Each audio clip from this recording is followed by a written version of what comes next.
Back in the day, so this is 21 years ago when I had Nick in my class, it's just the way he was. Nick was Nick, and Nick was going to do what he was going to do, and if he felt like doing that at that moment, that's what he was going to do.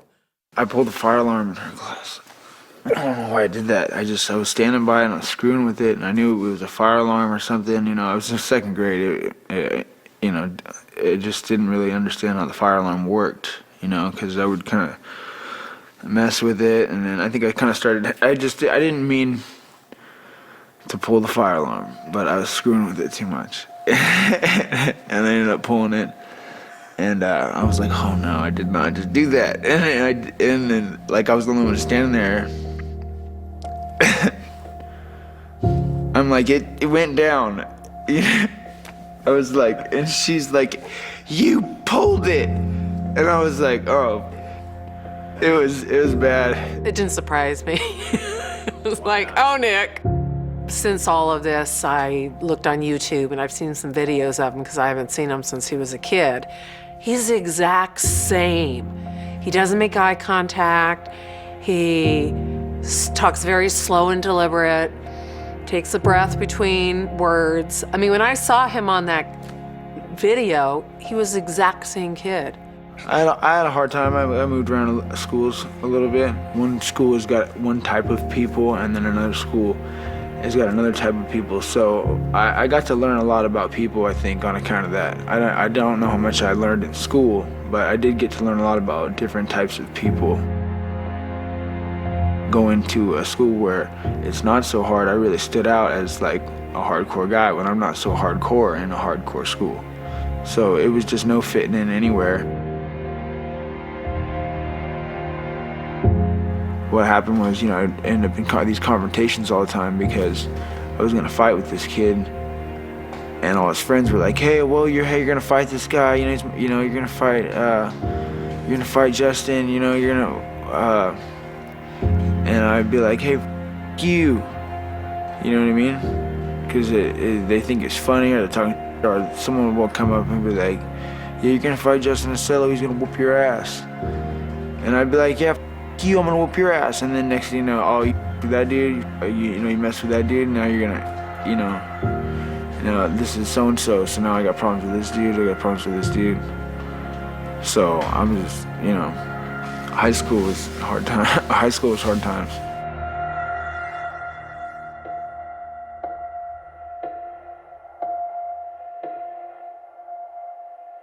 Immediately they consider me dangerous. They're like, you hit this guy and you drew blood from him and you cut him and you are dangerous and we can't have you on campus. And I'm like, I was attacked. And so that's all I can think about. Like, I didn't even start this, They had an issue with my attendance already because I wasn't having good attendance anyways, because I didn't want to show up at school and end up having to blast somebody. And you don't know if you're gonna get shot or stabbed or jumped at school, because that's what happens to everybody else.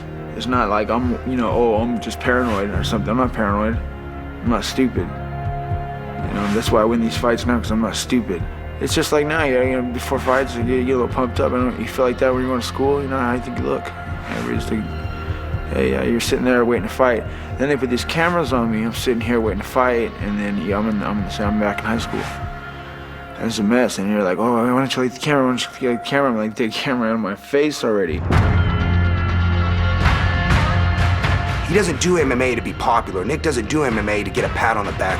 Nick doesn't train and fight to get people's approval. Nick does it to survive, because he knows this is his one shot. He's had everything that the world can throw at him. He is not easily intimidated, and you can't break Nick Diaz.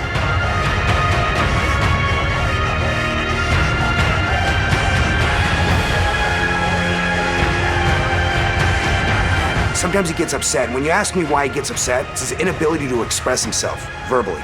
That's why he's a fighter. But when he gets in that ring, he's a poet. He's a poet in motion.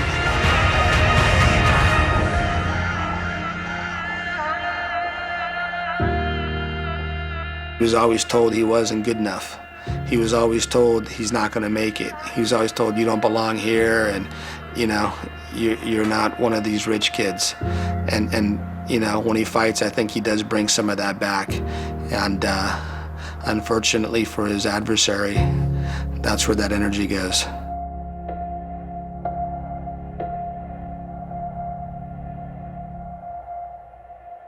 Nick would take on anybody and anything at any time, you know. You didn't get the best yet. Tomorrow, you better be ready to do it again.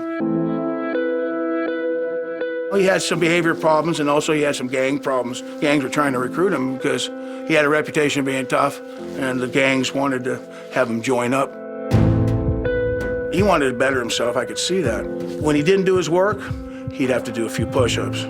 Okay, you didn't do your homework, 25, give me 25. Let's do it. I wrestled when I was like 14, 13 in a park and rec thing. I was cutting weight for that because I was like 2 pounds over and I wanted to make the weight, you know. I was like, okay, I can do that. So I made weight for that. That was probably the first time I ever made weight for something. I must have been like 14 or 15. It was a wrestling tournament. I got pinned by first by some dude with his older brothers were there. They were like pinning me real quick.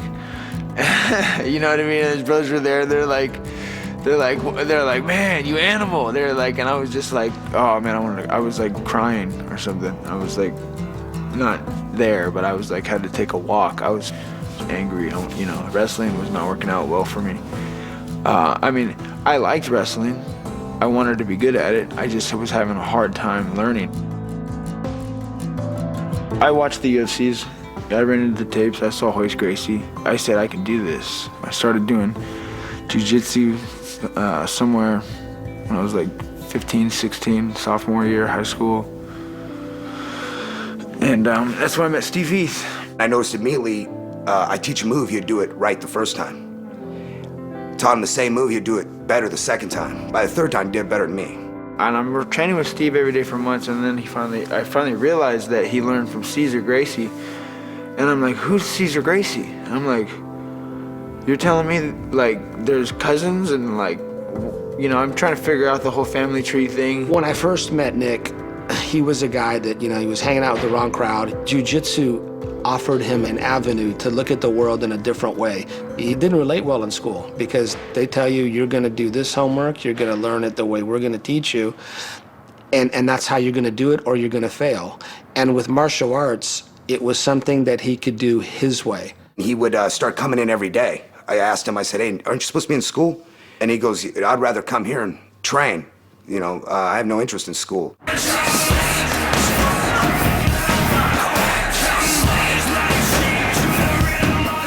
In order to love fighting, I have to hate it. There's no love in this without hate. You gotta love it so you want it so bad that you're pushing yourself to those limits to where you just simply hate it. And if you ain't there to where you hate it, then good luck trying to love this.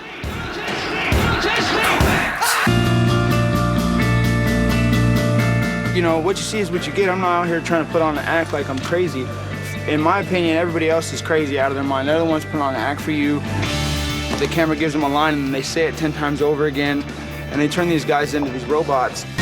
I'm the only one being realistic about this sort of thing. People want to call me a crazy guy and point the finger and tell me I rant and rave. I'm not out here staging anything. I'm trying to get through this.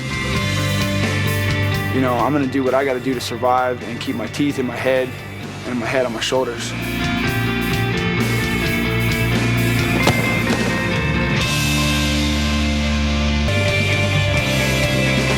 This isn't a joke. I'm not staging a little act. This is not for fun. This is not a side thing.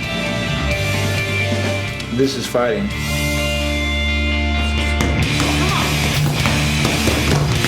I don't think that the fans out there, the viewers, need to see anything more than what I'm bringing to the table. This is as real as it gets. I'm not gonna smile for the camera. That would be crazy to start believing in myself and thinking, oh yeah, I'm the biggest part of the show and oh, happy me and everybody loves me and oh, I'm the superstar. That's crazy. That's right there. That's the last thing I'm gonna believe. All I'm gonna believe is I'm coming to whoop somebody's ass. What are these? Who makes these questions up? These questions are... Seriously? This is not, like, what are these? These are all tricks. This is all, like...